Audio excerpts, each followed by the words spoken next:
Hello guys, मैं Sudam Leonardo cap और आज के इस वीडियो में हम बात करने वाले हैं किरचॉफ्स करंट लॉ पे और किरचॉफ्स वोल्टेज लॉ पे। जैसे कि पिछले वीडियो में आप देख सकते हैं, अगर आपने नहीं देखा है तो आपके आई बटन पे क्लिक करें और जाके देखें कि मैंने बात किया था कि कुछ रेजिस्टेंस अगर आप दे रखा है किसी भी सर्किट में तो आप कैसे डिसाइड करेंगे कि कौन सा पैरेलल है कौन सा सीरीज है। और वहाँ हमने करंट का सहारा लिया था और बोला था कि R1 R2 क्या होगा सीरीज में, R1 R2 पैरेलल में क्या होगा। तो आई होप आपको देख लेना चाहिए। तो अब केसीएल की हम पहले बात करते, किरचॉफ ने ऐसा क्या बात कर दिया। तो अभी अगर आप पहले इस वीडियो को देखें फिर वापस अगर उसमें जाएंगे तो आपको समझ में आ जाएगा कि किस तरह से केसीएल काम करता है। तो अगर मैंने आगे एक सर्किट बनाया और यहाँ से करंट जा रही है I1 और फिर अगर यहाँ से भी क्या करें एक सर्किट बनाया और यहाँ से जा रही है मेरी I2। ठीक है। अब जैसे भी सर्किट जाएगा तो वो किसी दूसरे एंड से जुड़ा हुआ रहता है। तो मान लीजिए कि यहाँ मैंने एक रेजिस्टेंस जोड़ दिया और यहाँ मैंने एक रेजिस्टेंस जोड़ दिया, लेट अस से R1 R2। ठीक है। रेजिस्टेंस की बात नहीं, कुछ भी और जोड़ सकते हैं आप, जैसे आपकी मर्जी। ठीक है। तो अगर यहाँ से I1 से इनवर्ट जा रहा है, I2 से जा रहा है, तो इसे हम कहते हैं जंक्शन पॉइंट कहते हैं। क्या कहते हैं? जंक्शन पॉइंट, जहाँ पे ये क्या कर रहा है, मिल रहा है। ठीक। या फिर आप सीधे सीधे यहाँ पे वायर भी जोड़ सकते हैं, कोई फर्क नहीं पड़ता। ठीक है। तो यहाँ मिलने के बाद क्या होगा, ये दोनों करंट क्या होगा, आपस में जुड़ जाएगा। और अगर मान लीजिए I1 यहाँ से गया तो यहाँ से क्या हो जाएगा, I1 जाएगा और यहाँ से सिमिलरली फिर क्या हो जाएगा, I2 जाएगा। तो इट मीन्स के इस जंक्शन पे अगर मैंने पॉइंट P की बात किया तो I1 प्लस I2 जो यहाँ से आ रहा है इनकमिंग इज इक्वल टू जितना भी करंट आपने दिया वो आउटगोइंग के बराबर हो जाएगा। ठीक है। तो मान लीजिए कि ऐसा भी हो सकता है कि आपने यहाँ से 5 एम्पियर करंट भेजा और यहाँ से 3 एम्पियर करंट भेजा, तो यहाँ पे मिलके क्या होगा, 8 एम्पियर बचा। अब अगर यहाँ से ऐसा हो सकता है कि यहाँ से 4 एम्पियर जा रहा है और यहाँ से क्या हो रहा है, 4 एम्पियर की करंट जा सकती है। लेकिन इन दोनों का सम क्या होगा, इनकमिंग का सम और आउटगोइंग का सम बराबर होगा। तो कभी ये मत समझना कि अगर 5 एम्पियर करंट यहाँ से जा रही है, 3 एम्पियर करंट यहाँ से जा रही है तो यहाँ से भी सेम अमाउंट ऑफ करंट जाएगी, ऐसा नहीं होता है। डिपेंड ये करता है कि हमारा जो है यहाँ पे क्या लगा हुआ है। अगर यहाँ पे मैंने डिफरेंट डिफरेंट टाइप का ऑब्जेक्ट लगा दिया तो यहाँ पे क्या हो जाएगा, करंट जो होगी वो डिफरेंट डिफरेंट हो जाएगी। ठीक है। तो ये कहता है किरचॉफ्स करंट लॉ का।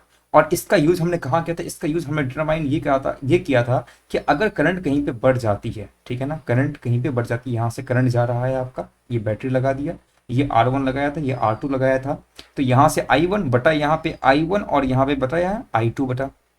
ठीक है। तो करंट यहाँ से आई गया और बटा I1 I2, फिर यहाँ जाने के बाद क्या हुआ, फिर से यहाँ पे आया और ये क्या हो गया, I1 प्लस I2 मिले क्या देगा मुझे, I देगा। ठीक है। तो डिपेंड ये करता है कि जिस तरह से यहाँ से I करंट गया तो वापस इस जंक्शन के बाद क्या हुआ, I1 I2, तो ये I बराबर हो जाएगा हमेशा I1 I2 का। और इसी की मदद से हमने क्या निकाला था, 1/R equivalent is equal to 1/R1 plus 1/R2 निकाला। ठीक है। तो जितने भी हम सर्किट्स को सॉल्व करेंगे वहां पे क्या होगा, केसीएल की एक बहुत ही अहम भूमिका होती है। और इसी से हम देखते हैं कि करंट का डायरेक्शन से हम पता लगाते हैं कि कौन सी सर्किट हमारी सीरीज में है और कौन सी सर्किट हमारी पैरेलल में है। सेकंड और चीज आता है, एक होती है केवीएल, जिसे हम कहते हैं किरचॉफ्स वोल्टेज लॉ। ये एक बहुत ही इंपॉर्टेंट लॉ है। जैसे कि हम ये देखते हैं कि अगर मैंने यहाँ पे कोई रेजिस्टेंस लगा दिया, मान लेते हैं कि 2 रेजिस्टेंस लगा दिया, ठीक है, यहाँ से हमने बैटरी जोड़ दिया, तो ये कहता है कि जितने भी पोटेंशियल ड्रॉप होंगे सर्किट में, लेट अस से यहाँ V1 V2 R1 R2 है, ठीक है, और ये मैंने मान लिया वे V है और इधर से करंट बह रही है। तो पहले आप एक डायरेक्शन चूज कर लें। क्या डायरेक्शन चूज कर लें कि आप एंटी क्लॉकवाइज, इसे करते हैं हम क्लॉकवाइज, और अगर हम ऐसे आएंगे घूमेंगे तो एंटी क्लॉकवाइज है, ये एंटी क्लॉकवाइज और ये क्या होगा, क्लॉकवाइज। ठीक है। तो अगर आप एक डायरेक्शन चूज कर ले, क्लॉकवाइज एक एंटी क्लॉकवाइज, मैंने पिछली बार बताया था कि अगर जैसे आप इधर से जा रहे हैं तो करंट हमेशा high potential to low potential काम कर रही है। तो करंट अगर इधर से आएगा तो प्लस माइनस होगा, अगर ये प्लस और ये अगर माइनस होगा। तो आप एक क्लॉकवाइज, मैं ये काम करता हूँ क्लॉकवाइज सेलेक्ट करता हूँ। ठीक है। अगर आप प्लस से माइनस की तरफ जाएंगे तो हमेशा क्या करेंगे, पोटेंशियल आप क्या लेंगे, प्लस में लेंगे। ठीक है। और अगर माइनस से प्लस की तरफ गए तो पोटेंशियल क्या हो जाएगा, नेगेटिव साइन पकड़ेगा।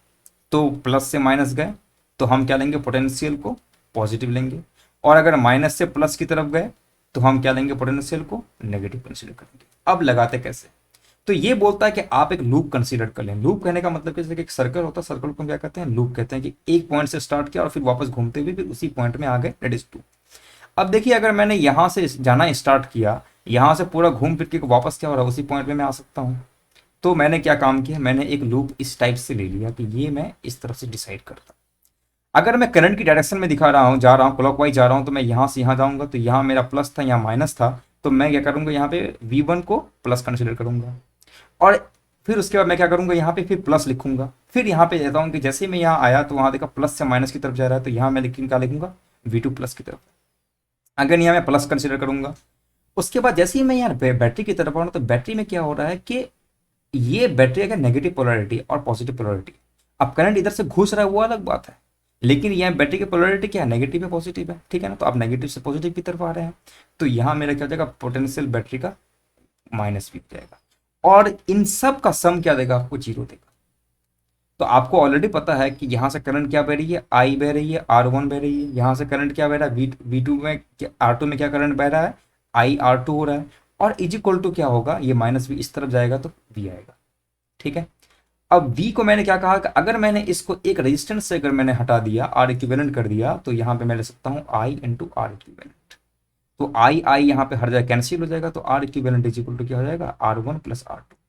तो इसे हम कहते हैं किरचॉफ्स वोल्टेज लॉ, जहां पे आपको एक लूप कंसिडर करना है। आप पहले डिसाइड करना क्लॉकवाइज जाएंगे एंटी क्लॉकवाइज जाएंगे, और हमने एक डिसाइड करना है कि अगर करंट की डायरेक्शन में हम जाएंगे तो प्लस से नेगेटिव जाएंगे तो हमेशा हम वोल्टेज को प्लस कंसिडर करेंगे, और माइनस लेंगे तो माइनस। आप एंटी क्लॉकवाइज भी जा सकते हैं, आप ये भी मान सकते हैं कि माइनस से हम प्लस जाएंगे तो हम पोटेंशियल प्लस कंसिडर करेंगे, और प्लस से माइनस जाएंगे तो माइनस कंसिडर करेंगे।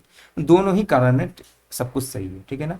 बट डिपेंड ये करना है कि आप जो भी एस्यूम करेंगे वो पहले कर लेना है, ये नहीं कि हम बाद में हमेशा बदलते रहें, ठीक है ना। अलग अलग कॉम्प्लिकेटेड सर्किट भी आ सकती है, आपको एक डायरेक्शन हमेशा फॉलो करना है।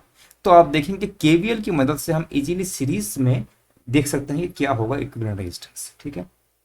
तो अगर किसी भी आपको सॉल्व करना है, यानी कि कोई भी सर्किट को सॉल्व करना है, तो आपको इन दोनों का नॉलेज होना बहुत इंपॉर्टेंट है कि किसी भी जंक्शन में जितना करंट आ रहा है उतना ही करंट वापस उतना ही करंट वहाँ से निकलेगा, ठीक है ना। और केवीएल में क्या होगा, जितना ही पोटेंशियल ड्रॉप है आपको एक लूप चूज करना है, और उस लूप में जितना ही पोटेंशियल ड्रॉप होगा आपको सम कर देना है, और इक्वल टू क्या हो जाएगा, जीरो हो जाएगा। साइन कन्वेंशन यूज करना है, और फिर उसके बाद आप किसी भी सर्किट को इजीली सॉल्व कर सकते हैं। तो आई होप ये आपको समझ आ गया होगा। तो मिलते हैं हम नेक्स्ट वीडियो में। Thank you very much.